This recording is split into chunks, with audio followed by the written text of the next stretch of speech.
With the arrival of the Thargoid maelstrom and the Thargoid invasion of the bubble, the war has changed, and so must our builds.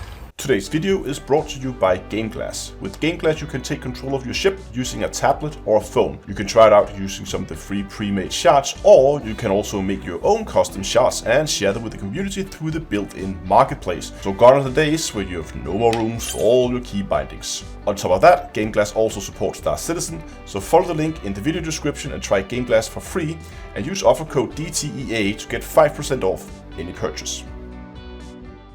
Hello ladies and gentlemen, for your convenience I've divided this video into chapters so you have different chapters. If you just want to see the build, you can go to that chapter below. If you want to see how to unlock some of the modules, chapters for that.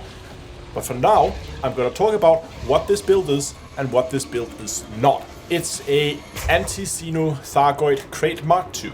It is designed to be killing some of the smaller, some of the easier interceptors, or to work in a wing. It's very new player friendly. It's been one of the criteria. I wanted to build a ship that new players who have not gone into anti-xeno combat can go and pick up and then begin to learn. When I say new players, I mean new players to anti-xeno combat, since there's a lot of engineering required for this.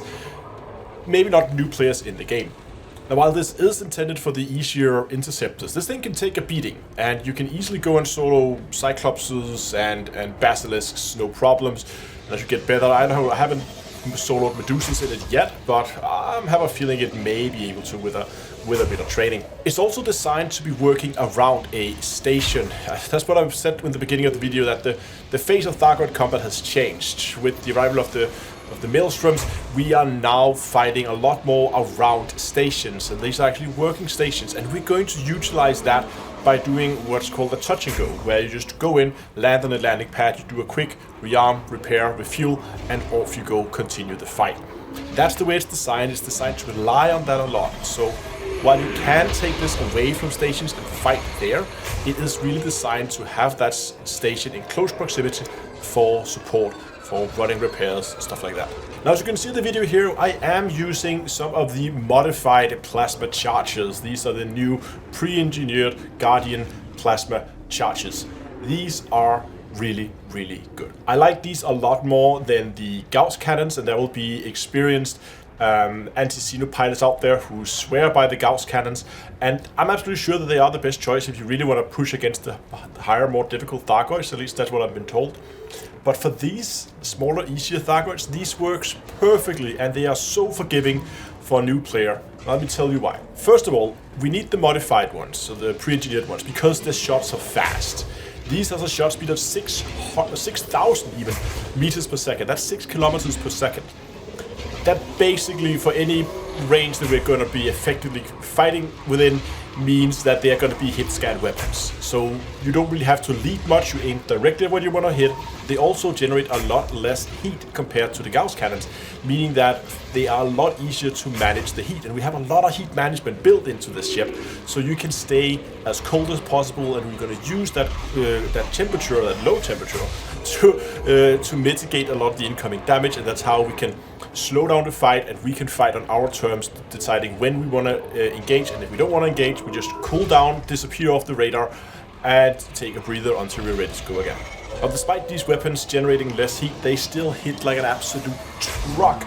I have been able to basically alpha damage some of these Cyclopses a few times, where I think only took down 2 hearts, and then all of a sudden we just over damaged it and it died without having to take down the 2 last ones. So it can do damage, and it can do a lot of damage. So the way the heat management for the build here works is, if you're going to be overheating your ship to burn off caustic, you can do one or two things. You can use the build's beam laser, which has thermal vent on it, just to fire into empty space. That's going to generate a ton of heat. Because it doesn't hit anything, it just generates a lot of heat. The second way you can do it is to only halfway charge your plasma charges. So you just pull on the trigger for like half a second and release, and you keep doing that with the plasma charges. And that's going to generate a ton of heat as well. That means if you really do want to overheat this thing, you can generate heat super quickly by using your beam laser and rapid firing your plasma charges, and you're going to overheat no time. And then we have plenty of heat sinks available, so we can just go fire over heat sink, cool ourselves down again. If you're not familiar with the plasma charges, here's how they work. You press and hold your trigger. That's going to charge up some power. While they're charging up, it takes about a second. they are drawing capacitor from the weapon capacitor. Once they're fully charged, they will stay fully charged as long as you hold down the trigger. They're not going to generate heat. They are not going to take out additional power out of your power capacitor, of weapons capacitor. That means that once they're charged up, they are basically just ready to go and free to use. So you can run around for minutes if you want to with them fully charged, as long as you keep the trigger down. And the moment you're ready to shoot, you release. This is in sharp contrast to the way the Gauss cannons work, where they charge up and as soon as they're fully charged, they fire. No matter what you do, you have no control over it. So that means you need to time it just right, with you being aimed just as they fire up after the charge is over. Whereas here you have the option to charge up beforehand, carefully line up, and when you get that opportune shot, just release the trigger and the shot falls. Enough about the mechanics of the build, let me show you how I've set it up and why I set it up the way I have. First of all, in the large slot, notice that I have it here in the center slot, so that we have it symmetrical. I have a large gimbaled beam laser. I got with gimbal because we're not really worried about the damage, we just want to be able to keep that on target for as long as possible, so I went with gimbal. And this of course has long range and thermal vent, again to manage that heat, both up and down. So thermal vent means when you hit a target, it cools down. When you do not hit a target, it heats up. So we use this to manage our heat and to move our heat up and down as we see fit. For the remaining 4 slots, we have pre-engineered plasma charges. And the reason why we want the pre-engineered ones is look at that. Look at that, 400% shot speed increase. That's what makes them so good. And that is why we want these specifically. I am going to show you later on in the video how you get your hands on these, so don't worry, you can also just go to the appropriate chapter below. For the utility mounts, we have pre-engineered heat sinks. Again, I am going to show you how you get these. These are more optional. Again, we have the stations close by. This is the way the build is intended, so we can just go there and rearm. If you do not want to get the pre-engineered, which is a bit of work, then you can just take normal heat sinks and engineer them. Shutdown field neutralizer. We have plenty of heat, and I figured that was the most defensive weapon or defensive thing I could put in here, since we are running shieldless. That means if you hear that pulse goes off, you can not only help protect yourself, but it can also protect your team members if they are within, you can see here it has a range of 3,000 meters. That means anyone within 3 kilometers of you when you fire this off is also going to be protected, which has saved my my wing members a number of times. So this is really, really good if you are flying solo or in wings. The core internals is pretty straightforward. We have reactive surface armor with heavy-duty deep plating, just to get as many hull hit points out of this as possible. For the power plant, we are running a 7A armored with thermal spread. Again, pretty standard armor to protect it. It also gives us more power. Thermal spread to cool us down. Thrusters, largest thrusters we can get. 6A, dirty drive, drag drives, standard stuff here. Frameshift drive, also increased range mass manager, nothing special there. Life support, A-rated. I have gone lightweight. I don't really care much if my life support dies, but I have gone A-rated because I want that long, like 25-minute timer. So that means I don't care if my life support dies. If it dies, I just go to a station whenever it's convenient within the next like 25 minutes. So plenty of time here, and this is why I've chosen to go with this. Again, a max-sized 7A power distributor with charge enhanced and superconductor for that maximum recharge. Sensors are just went D-rated. You could A-rate this if you wanted longer range on it. I think I light-rated. I did put long range on it. If you want even longer range, you could go with an A-rated just to get even more range out of it. For the optional internals, there might be some controversial choices in here, but let's see if people are going to shout at me in the comment section. I have gone with 3 5D hull reinforcement packs with heavy-duty deep plating on them. 1, 2, 3 of those. Then I have in one size 5 Guardian hull reinforcement pack. And now people are like, why do you have Guardian hull reinforcement packs, Astro? Because I've been min-maxing this, and this combination of modules is what gives us the highest amount of caustic effective hit points that you can get out of this build. So even though the normal engineered hull reinforcement packs gives a lot more armor, you can see here it gives 738 hit points, whereas this one only gives 488.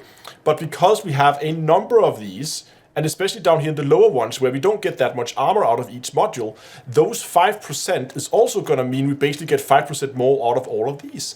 And because we stacked this armor, this was the tipping point where if I put more Guardian modules in, I begin to get less effective hit points, but if I put more human modules in, I also got less effective hit points. So by stacking these up, we actually got some decent resistance, and that's all just gonna stack up, giving us, I think, like 6,000 caustic hit points. Again, this thing will tank for days. It has a really strong tank for the size of ship. The only thing here is I did put a size 4 Guardian module reinforcement pack in here, just to protect our modules if we do get attacked so they don't die as easily. It's just to give us a little bit more flight time in between our touch and goes on the station. As I said, it is relying on those stations to be close by so you can go in for repairs and then before when you go out. But giving us a little bit more flight time, I did put a single module reinforcement pack in here. So if modules begins to get destroyed or you begin to get malfunctions, just go in, land, and then continue, go back killing Thargoids. So in order to get your hands on the pre-engineered Guardian plasma charges, what you're going to need is, first you're going to need to get access to the M-Bunny system. You can see this is sitting right here at the center of the bubble. This is a permit locked system, so you're going to need to get a permit in order to get into this system. In order to get this permit, the best way to do it is to head to the system here right next to it. LHS 1163, as you can see here. In this system, you'll find the faction Azimuth Biotech. Get allied with the with Azimuth Biotech. Once you are fully allied, by just run missions for them or do whatever you need to do in order to get allied with them. Once you are fully allied, you need to head to the Glorious Prospect, which is also in this system. And there they will give you a permit mission that's going to give you the permit for the M-Bunny system. In the system, you will find a surface settlement that you can go to where you, from the tech broker on that station, can go and unlock or buy actually these plasma charges. You're going to need the following items in order to get those. You're going to need one Guardian weapon blueprint. You're going to need 5 Guardian power conduit, 5 Guardian sentinel parts, 4 arsenic, and 2 power transfer buses. All the Guardian stuff you can get from the Guardian ruins, and the arsenic you can get from surface prospecting. The power transfer bus you can find at stations. Now, if you're not really sure how to do any of all this, what I recommend you do is you head over to commanderstoolbox.com. Here you go under guides and you go to Guardian modules, and then you can go here and see what are you looking for. You're looking for Guardian weapon blueprint fragments. And here you can see all the settlements that give these. There's a full written guide on how to farm these, how they work, how the terminal works. You can go and you can read that guide. This is also where you'll find the sentinels. This is also where you'll find the power conduits. You can see there are maps over some of the settlements showing where you will find the different materials. So go over here if you're looking for the Guardian materials. If you're looking for arsenic, you can go to the material finder. And you can just find arsenic. It is right there. You can see it is a raw material, great category, raw material category 6. We get it through service prospecting. And if you are interested, there's a video guide you can go and you can watch about that there. For the power transfer bus, what I recommend you do is you're going to head over to Inara. And here you're going to go and find commodities under data, commodities. And we are going to be looking for power transfer buses. Just to say around Seoul, and here you go. Now you can see, I want to buy, yeah, that's set correctly. So now you can see all the stations that are selling. You can see how much supply they have, what prices they ask for it, when this last updated. So you just find where they want. A lot of this is actually fleet carriers, so we can go and maybe and filter those. There we go. Now we filtered all fleet carriers. Now we can see all the actual stations where this thing is being sold. Go to whatever is closest to you, and then pick up 2. Remember that these materials that I showed you here, that is per module. That is per plasma charger. As I said, these are not really unlocks, they are buy for materials. So you hand over these materials and you get 1. Then you hand over another batch of materials, you get another 1. You can do this over and over again. So if you want 4, you need to multiply the list I showed you before with 4, so you can get all 4 of them. If you want to get your hands on the pre-engineered heatsinks, you need to head over to the Leasty system. This is not a permit lock system, so you can just go in and you are just easy access. If we go and look at the system itself, we will see here there is a megaship in here. It's called the Chariot of Rhea. This is where you can get the pre-engineered heatsinks. So dock at this, and you're going to have to hand over, just as with the plasma charges, you're going to hand over a bill of materials. The list is as follows: 8 mechanical scrap, 6 niobium, 6 vanadium, and 5 mechanical components. The niobium and vanadium is surface materials that you can go and find, and the mechanical scrap, mechanical components can be found from places like Dav's Hope. And again, if you're having trouble locating it, you can head over to the material finder on Commander's Toolbox, and you can just go and search for it. Let's just search for the mechanical stuff here.